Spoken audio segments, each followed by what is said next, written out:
So now we talked about the psychopaths who manipulate belief systems for their own advantage, right? The people who use God's name in vain, the Pharisees who want to dress in religious clothing and obtain status in consequence. They're Christ's #1 enemies in the Gospels, by the way, those people.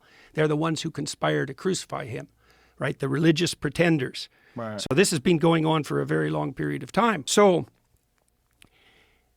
the climate apocalypse narrative is perfectly situated to, what would you say, to serve the purposes of the narcissists, the Machiavellians, the psychopaths, and the sadists, because it's a infinitely expanding existential threat that can be used as an excuse for anything. Yes. Right? And it also provides a perfect cloak for any amount of power maneuvering.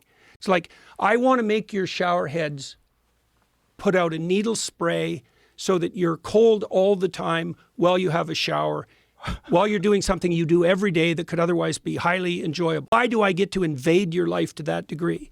Well, because the planet's at stake, Joe. Who are you to privilege your shower comfort, something that trivial, over the fate of the entire planet?